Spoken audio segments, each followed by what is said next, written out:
T shirt निक्कर पहने एक शख्स घर से बाहर आ रहा है। सीसीटीवी की घड़ी में शाम के 6:28 हो रहे हैं। 3 मिनट बीतते हैं, वो शख्स अब एक बेंच पर बैठा हुआ दिख रहा है। 3 लोग उसे घेर कर खड़े हैं, जिनमें से हाथ में फाइल लिए एक महिला भी है। तीनों के पीछे पुलिस की वर्दी पहने एक आदमी भी खड़ा है। माहौल टेंशन का है। चारों लोगों की ये टीम कहती है कि वो ईडी से है। तीनों उस शख्स को प्रेशराइज कर रहे हैं, उसे इंटरोगेट कर रहे हैं, मगर बंदा मस्त चिल बैठा है, पैर के ऊपर पैर रखकर पूरे कॉन्फिडेंस से बात कर रहा है। उसके हाथ में सर्च वारंट का कागज है जो एक कथित ईडी टीम लेकर आई थी। शख्स वर्दी वाले व्यक्ति की ओर हाथ दिखाकर गुस्से में कुछ बोलता है, मगर सीसीटीवी कैमरों में माइक ना लगा होने के चलते बात हमें सुनाई नहीं दे रही। शख्स का ये रवैया सामने फॉर्मल कपड़े पहने आदमी को जमता नहीं है, इसलिए इसके बाद वो शख्स की टी शर्ट पकड़कर उसे जबरदस्ती बेंच से उठाता है, उसके साथ धक्का मुक्की करके उसे घर के अंदर धकेलता है। मगर अंदर जाने की जगह वो शख्स घर के बाहर की ओर तेजी से निकल जाता है, गेट खोल देता है। उसके पीछे पीछे वो चारों भी बाहर निकलते हैं। आवाज़ तो खैर अभी भी नहीं आ रही, लेकिन ये समझ आ रहा है कि बंदे ने बाहर निकलते निकलते जोरों से कुछ चिल्लाया है। वीडियो इसी तरह थम जाता है। ये ईडी रेड थी। देखकर आपको ऐसा लगा क्या?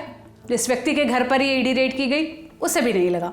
कहाँ ईडी की वो रेड्स होती हैं जहाँ बड़ी बड़ी टीमें आती हैं, बड़े बड़े घरों पर आकर धमकती हैं और पूरे जोर के साथ अपनी तफ्तीश शुरू कर देती हैं। सामने खड़े लोग देखते रह जाते हैं और नोटों की गड्डियों से ईडी लिख दिया जाता है।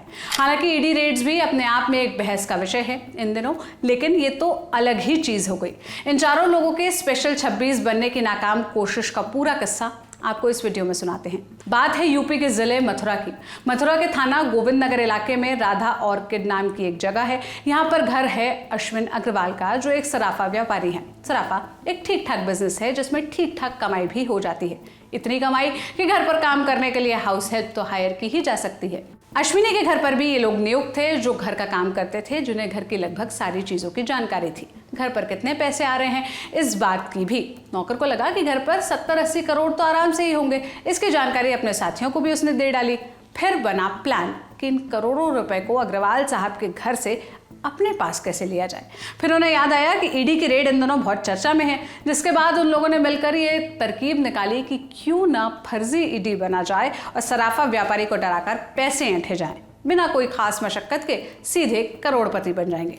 फिर क्या, ईडी टीम बनी जिसमें 4 लोग थे। 3 ईडी के फर्जी अधिकारी, इसमें 2 पुरुष और 1 महिला थी। एक अन्य व्यक्ति पुलिस की वर्दी पहनकर नकली पुलिस अफसर बना था। टीम 30 अगस्त को पहुंच गई अश्विनी अग्रवाल के घर पर जाली रेड डालने। टारगेट था रेड के बहाने 15 करोड़ गायब करने का। अश्विनी के घर के बाहर उन लोगों ने आवाज लगाई और इंतजार किया उनके बाहर आकर गेट खोलने का। फिर क्या क्या हुआ वो आपने इस वीडियो के शुरुआत में देख ही लिया। घटना के बाद अश्विनी ने साजिश भांपकर एफआईआर करवाई। मामले के लगभग 15 दिन बाद पुलिस की 5 टीमों ने जालसाजों की पूरी साजिश क्लियर करवा दी। गिरफ्तारियां भी की गई। इसमें एक अपराधी पूर्व में जेल जा चुका था जिसका नाम जगदीप सिंह था और वो फरीदाबाद का रहने वाला था। इसमें 5 अन्य गिरफ्तारियां भी हुई हैं, जिसमें अगर हम बात करें तो देवेश नाम का अपराधी जो कि पूर्व में इन्हीं व्यापारी के यहाँ काम करता था कुछ दिन पहले उसने काम छोड़ दिया था। उसने मेन मुखबिरी की थी और उसके साथ नरेश, गोविंद और जितेश खंडेलवाल इसमें शामिल थे, जो लोकल मथुरा के रहने वाले थे। इन लोगों ने पूरा षड्यंत्र रचा था। इनको ये था कि ये उस व्यापारी के घर पे छापा मरवाएंगे और उसमें अपना कमीशन लेंगे। इन्होंने प्रदेश के बाहर की टीम से संपर्क किया। उसी टीम में से एक महिला भी अपराधी भी भेजी जा चुकी है जेल, जो सोनीपत की रहने वाली है। अन्य अभियुक्त भी इसमें प्रकाश में आए हैं, जिन पे हमारी सभी टीमें लगातार काम कर रही हैं।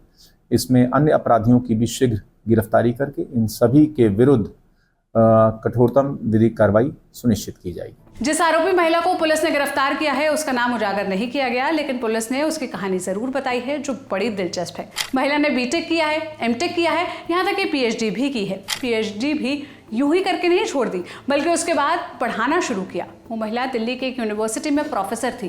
पहले उसकी एक बार शादी हो चुकी थी, जिससे उसका एक बच्चा भी है, मगर किसी वजह से रिश्ता टूट गया, जिसके बाद वो घटना के मास्टरमाइंड के साथ लिव इन रिलेशनशिप में रहने लगी। चूंकि आरोपियों को फर्जी रेड में अपने आप को बड़ा अफसर दिखाना था, इसलिए उन्होंने सोचा कि कोई अंग्रेजी में रौब झाड़ने वाला पढ़ा लिखा सदस्य भी होना चाहिए। बस इसी सदस्य की भूमिका निभाने के लिए उस आरोपी महिला को प्लानिंग में शामिल किया गया। अब ये सभी आरोपी गिरफ्तार हो चुके हैं। इसके बाद अदालत में उनके खिलाफ कार्रवाई चलेगी और दोषी पाए जाने पर सजा भी मिलेगी। सजा जब मिलेगी तब मिलेगी, पर उन आरोपियों को ये सबक तो अभी ही मिल गया होगा कि ये सब फर्जी काम स्पेशल 26 जैसी फिल्मों तक ही रहे तो ठीक है। ज़्यादा लालच और जोश में आकर खुद ही हीरो बनने की कोशिश की तो ऐसी किरकिरी होगी कि विलन बनने लायक भी नहीं बचेंगे। इस खबर पर आप क्या राय रखते हैं, कमेंट बॉक्स में ज़रूर बताइएगा। इस वीडियो के लिए स्क्रिप्टिंग की थी मेरे साथी शेख नावेद ने। मेरा नाम सोनल है। देश और दुनिया से जुड़ी तमाम खबरों के लिए आप लल्लन टॉप देखते रहिए। शुक्रिया।